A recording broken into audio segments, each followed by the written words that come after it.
Good afternoon po mga kababayan, sir, or good evening na. This is Jam, the Filipino channel, ang inyo pong lingkod.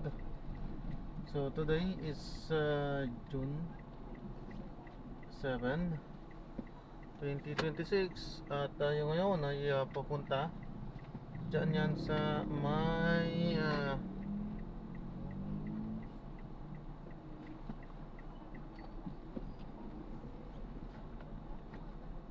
Chinese classic bar and spa. Dyan yan sa may Quezon Avenue, Paligsahan na Diliman, Quezon City. At dadalhin po natin sa may Luna Hotel. Doon yan sa may Diosdado Macapagal Boulevard, Barangay 76, Pasay. Okay.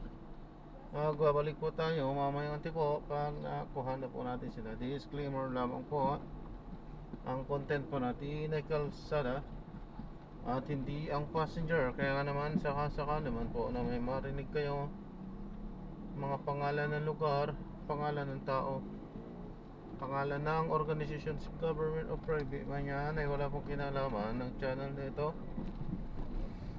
At wala pong pinapatungkulan. Lahat po ng pinag-uusapan dito ay pawang dito lamang po yan sa loob. At wala pong pinapatungkulan sa labas.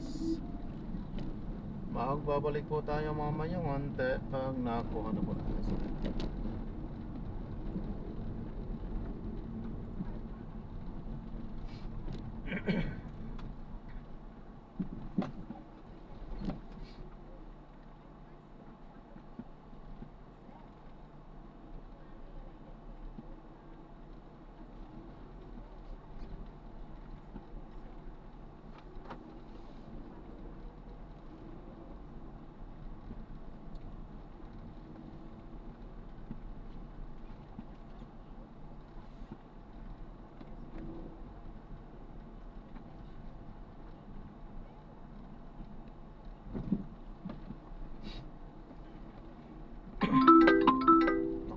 Nagulat pa ako. Life would be fuller. At times, we would pray your day and feel almost a little spiritually barren. You wish that your prayer life had much more vibrancy to it. I think all of us have felt that way at times as Christians. I felt that way in my own personal life. This longing for a deeper spiritual experience. This longing to know God in a more intimate way. Recently, as I've been studying the Gospel of Luke, I've discovered 7 major instances in the prayer life of Jesus that have made an impact in my own prayer life. And this morning we're going to journey through the Gospel of Luke. Now, Luke was a convert to Christianity. No doubt, Luke was baptized by Paul when Paul visited Antioch. And Luke was a Gentile Christian who was a physician, touched by the gospel, changed by God's grace. Luke wrote the Gospel of Luke in about AD 60. Now, the Gospel of Luke focuses more than on any other gospel on the prayer life of Christ. If you have your Bibles, take them and turn to Luke chapter 1. We begin with Luke, the first chapter.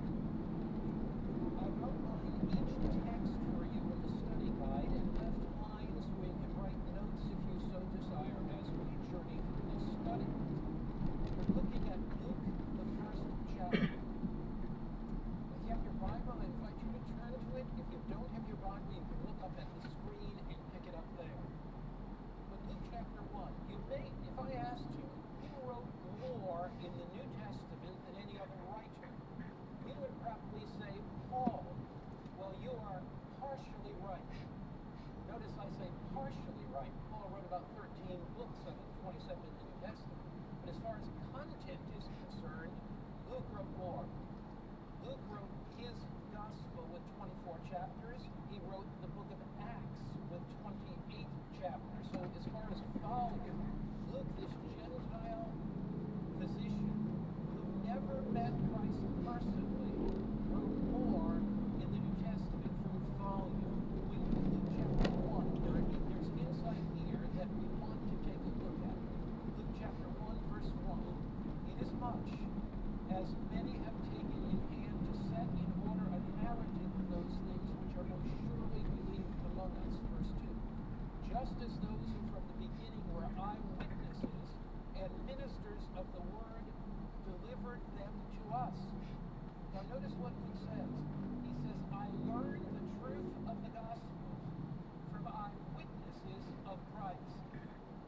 It's an amazing statement. I can imagine that Paul and Luke visit Ephesus, where Mary, the mother of Jesus, lived the last part of her life. And Paul says to Luke, would you like to meet Mary?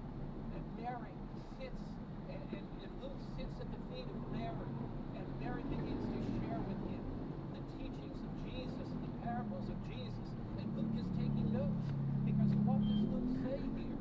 He says, we learn from the eyewitnesses. I can imagine that Paul introduces Luke to Peter. Luke never met Jesus, but Peter did. And Peter tells Luke the story of the cross from an eyewitness account. And Luke is writing that down. And Paul introduces Luke to Thomas and the other disciples. And Luke is writing all that down. Luke says, verse 3, it seemed good to me also, having had perfect understanding of all things from the very first, to write to you in orderly account, most excellent Theophilus, that you may know the certainty of those things in which you were instructed. Luke says rather, look, I learned these things from eyewitnesses of Christ. And Theophilus, I'm sharing them with you so you can write them down, so you can know the certainty of the things that you have been instructed. The word Theophilus is an interesting word. So Paul writes the Gospel of Luke, and he shares it with Theophilus. Now, if you look at the word Theophilus, Theo, it comes from the word God. And Theophilus comes from the word phileo, meaning lover of. So the word Theophilus means a lover of God or a friend of God. So the entire purpose of the book of Luke, never read it again the same way. The entire purpose of the book of Luke, when you read the miracles, when you read the parables of Luke, when you read the teachings of Jesus in Luke, the entire purpose of the book of Luke is so that you and I will become friends of God. When we study the prayer life of Jesus in these 7 vineyards,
spirits. When we need enlightenment, the Holy Spirit is there to enlighten us. When we need instruction, the Holy Spirit is there to instruct us. When we need correction, the Holy Spirit is there to correct us. The Holy Spirit fills us as the Spirit filled Jesus as we pray. As we seek God in prayer, a divine transformation takes place in our life. When we are discouraged, the Spirit helps us in prayer. When we need enlightenment, the Holy Spirit brings light. When we need strength, when we are weak, the Holy Spirit brings strength. When we are filled in our life with a lack of desire of God, it's the Holy Spirit that brings that intimacy. So we may be just having prayer, we may be praying, and as we pray, we rush through our prayers, but yet we feel this longing in our heart. We feel this sense in our heart to be very closer to God. That's the Holy Spirit. So as we pray, the Holy Spirit infills us. Notice what it says in Luke chapter 11, verse 13. Luke 11, verse 13. Just as Jesus prayed and was filled with the Spirit of God, so as we pray, something miraculous happens in our lives as well. You're looking there at Luke chapter 11, verse 13. If you then, being evil, know how to give good gifts to your children, how much more? Notice the words, how much more? How much more? Much more. How much more? Much more. How much more will your Heavenly Father do what, everybody? Give the what? Holy Spirit to those that do what? Ask Him. Are you asking God for infilling of the Spirit every day in your life? Are you asking God to move upon your life and your heart and to give you the abundant blessings of heaven? In the book Amazing Grace, which is a compilation, and you find this quotation in your study guide. If you're following along in your study guide, wherever you are, can you read this quotation together with me aloud? Let's read it together. We're going to start with only to those. You ready to read? How many of you ready to read? You can see it on the screen. You can see it in your study guide. And if you're at home, you either will see it on the screen or you'll read it from the study guide. Let's read together. Only to those who wait humbly upon God, who watch for His guidance and grace, is the Spirit given. The promised blessing, claimed by faith, brings all other blessings in its train. It is given according to the riches of the grace of Christ, and He is ready to supply every soul according to the capacity to receive. Now let's look at that and dissect that statement. First sentence, as we humbly wait upon God, His guidance and grace are given through the Holy Spirit. Now the promised blessing, what's the promised blessing? It's a blessing of the Holy Spirit. Claimed by faith, brings all other blessings in its train. So as we claim by faith the promise of the Holy Spirit, all other blessings of heaven flow into our lives. It's given according to the riches of the grace of Christ. He's ready to supply every soul according to what? According to what? The capacity to receive. So if we have a large capacity to receive, we will get a large amount of the Holy Spirit. So the more we seek God for the Spirit, the more we enlarge our capacity to receive the Spirit, and the more the blessings of heaven flow to us. Would you like a richer, deeper prayer life? Would you like to be filled with the Holy Spirit? Would you like the blessings of God to enrich your life daily? Jesus reveals this practical principle in Luke chapter 3. Right after Jesus' baptism, He sought God and was filled with the Holy Spirit. Prayer is the channel to receive heaven's richest blessings. It opens our heart to receive the Holy Spirit in His fullness. Now there's a second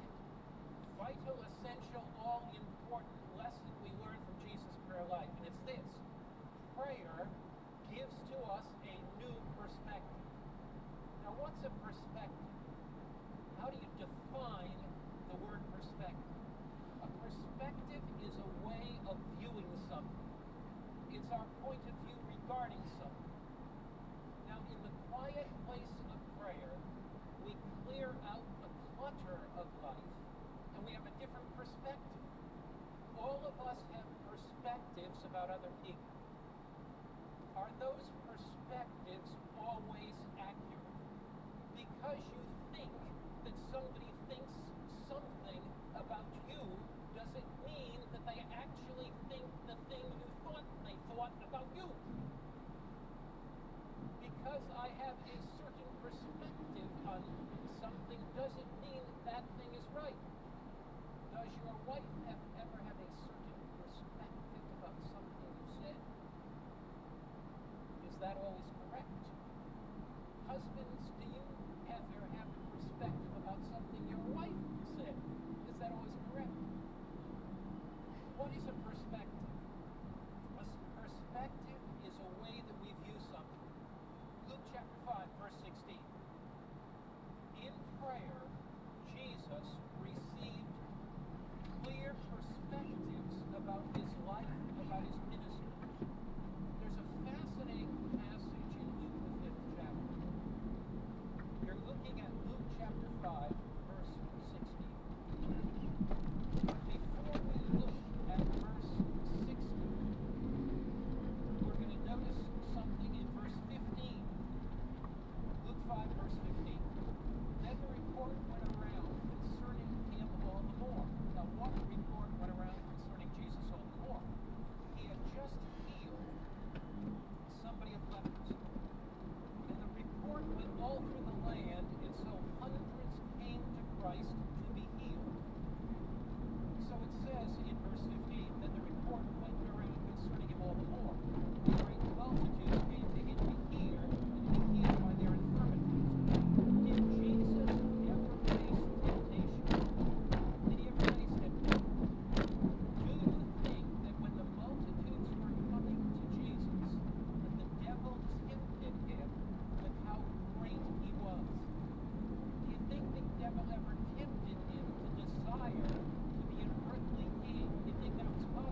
Psalm 32 and verse 8.